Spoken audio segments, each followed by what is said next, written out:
નમસ્તે મિત્રો, સ્વાગત છે તમારો આજના ફરી એક નવા વિડીયોમાં. તો આજે આપણે વિડીયોમાં વાત કરશું મધ્યાહન ભોજન યોજના હેઠળ વિવિધ પોસ્ટ પર ભરતી આવી છે, જેમાં એક પોસ્ટ છે સુપરવાઇઝર. જેના પગાર ધોરણની વાત કરીએ તો 25,000 જેટલો પગાર છે. તેમજ ગોવિંદ ગુરુ યુનિવર્સિટીમાં ભરતી આવી છે, તેમાં પણ વિવિધ પોસ્ટ છે. ધોરણ 10 પાસ ઉપર, ધોરણ 12 પાસ ઉપર, તેમજ બીકોમ ઉપર અને ગ્રેજ્યુએશન વિવિધ ફિલ્ડમાં કરેલું હોય તેના ઉપર ભરતી છે ગોવિંદ ગુરુ યુનિવર્સિટીમાં.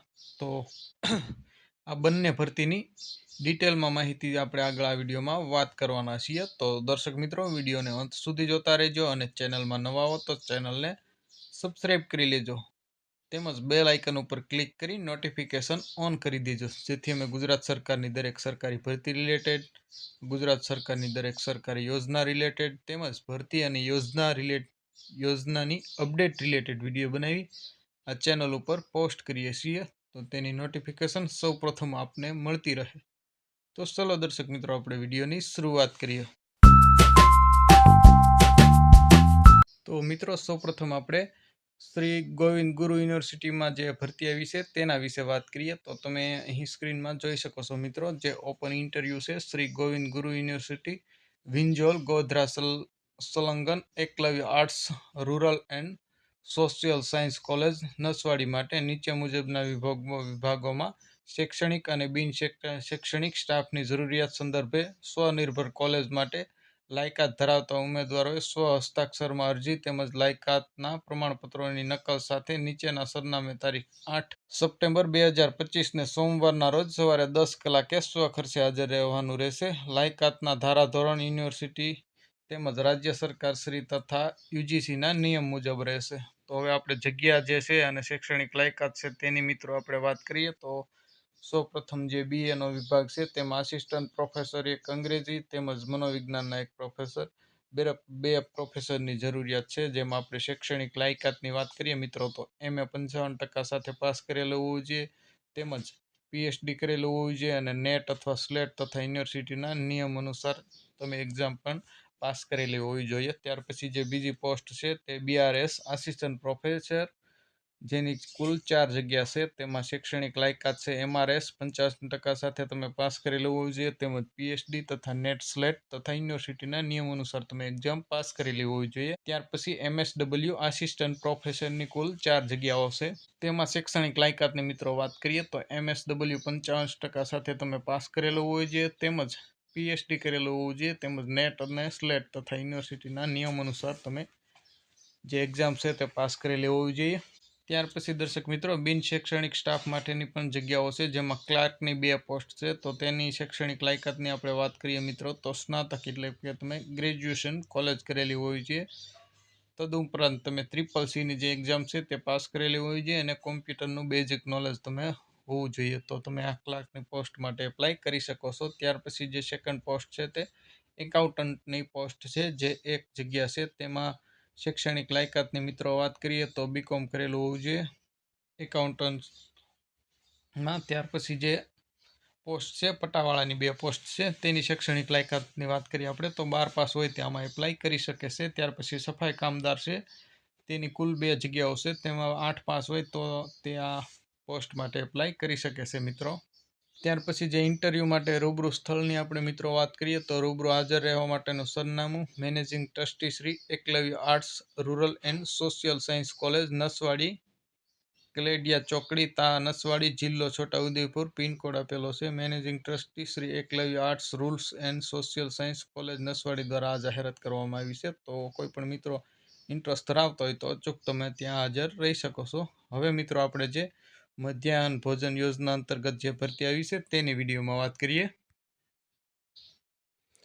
તો મિત્રો, તમે અહીં સ્ક્રીનમાં જોઈ શકો છો, જિલ્લા પ્રોજેક્ટ કોઓર્ડિનેટરની જગ્યા છે, તેમજ MDM સુપરવાઇઝરની જગ્યા છે. ફોર્મ ભરવાની પ્રોસેસની આપણે વાત કરીએ મિત્રો, તો ઓફલાઈન ફોર્મ ભરવાના છે, અરજી કરવાની છે તમારે. અને આ જે જાહેરાત છે તે 7 સપ્ટેમ્બર 2025ના રોજ જાહેર કરવામાં આવી છે, જાહેરાત આપવામાં આવી છે. તો જે જાહેરાત આપવામાં આવી છે ત્યાંનાથી 10 દિવસ સુધીમાં તમે ઓનલાઈન જે ઓફલાઈન અરજી છે તે તમારે કરવાની રહેશે. એટલે કે 17 તારીખ સુધી, 17 સપ્ટેમ્બર 2025 સુધી તમે ઓફલાઈન અરજી છે તે કરી શકો છો. તો મિત્રો તમે અહીં સ્ક્રીનમાં જોઈ શકો છો જિલ્લામાં પીએમ પોષણ યોજના હેઠળ 11 માસની કરાર આધારિત જગ્યા ભરવા માટેની જાહેરાત આપવામાં આવી છે. યોગ્ય લાયકાત ધરાવતા ઉમેદવારો પાસેથી જિલ્લા કક્ષાની તેમજ તાલુકા કક્ષાની કચેરીમાં 11 માસના કરાર આધારિત ભરતી માટે નીચે મુજબની જગ્યાઓ માટે અરજી આવકાર્ય છે. જેમાં પહેલી જગ્યા છે જિલ્લા પ્રોજેક્ટ કોઓર્ડિનેટર, તેની કુલ જગ્યા 1 છે અને માસિક મહેનતાણું પગાર ધોરણની વાત કરીએ આપણે તો 18,000 ફિક્સ છે, દર મહિને પગાર આપવામાં આવશે. ત્યાર પછી જે સેકન્ડ ક્રમે છે તાલુકા કક્ષાએ તાલુકા પીએમ પોષણ સુપરવાઇઝરની પોસ્ટ છે, તેમાં કુલ 8 જગ્યા છે અને માસિક મહેનતાણું પગાર ધોરણની આપણે વાત કરીએ તો 25,000 જે છે તે ફિક્સ પ્રતિ માસ આપવામાં આવશે. પીએમ પોષણ યોજનામાં જિલ્લા પ્રોજેક્ટ કોઓર્ડિનેટર અને તાલુકા કક્ષાએ તાલુકા પીએમ પોષણ સુપરવાઇઝરની 11 માસના કરાર આધારિત ભરતી માટે પસંદગી કરવા માટે યોગ્ય લાયકાતો અને પૂરતો અનુભવ ધરાવતા ઉમેદવારો પાસેથી અરજીઓ મંગાવવામાં આવે છે.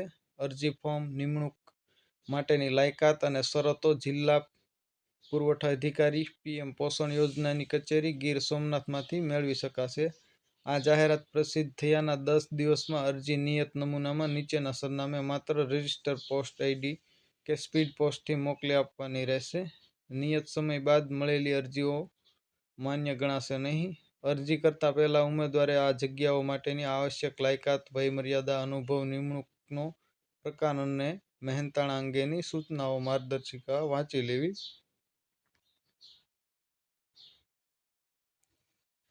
આ જગ્યાઓ અંગેની પસંદગી યાદી જિલ્લા પુરવઠા અધિકારી પીએમ પોષણ યોજના ગીર સોમનાથની કચેરીના નોટિસ બોર્ડ ઉપર મૂકવામાં આવશે. મેરિટમાં અગ્રતા મેળવેલ ઉમેદવારો ઇન્ટરવ્યૂ પ્રમાણપત્રોની ચકાસણી માટે જિલ્લા પુરવઠા અધિકારી પીએમ પોષણ યોજના ગીર સોમનાથ દ્વારા લેખિત ઈમેલ દ્વારા જાણ કરવામાં આવશે.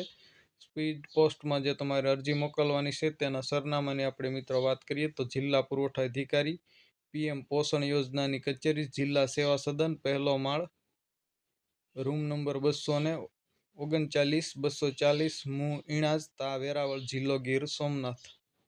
જિલ્લા પુરવઠા અધિકારી પીએમ પોષણ યોજના ગીર સોમનાથ. એનવી ઉપાધ્યાય, કલેક્ટર ગીર સોમનાથ દ્વારા જાહેરાત આપવામાં આવી છે. તો મિત્રો આશા રાખો આ વિડીયો તમને પસંદ આવ્યો હશે. વિડીયો પસંદ આવ્યો તો વિડીયોને લાઇક, શેર અને ચેનલને સબસ્ક્રાઈબ કરવાનું ભૂલતા નહીં. તમારા મિત્રો સાથે શેર કરજો. તમારા કોઈ પ્રશ્નો હોય તો અમને કમેન્ટ કરીને ચોક્કસ જણાવજો, અમે તમારા પ્રશ્નોનો રિપ્લાય આપીશું. અને ફરી એક નવા ટોપિકમાં નવા વિડીયો સાથે મળશું. ત્યાં સુધી જય હિન્દ, વંદે માતરમ.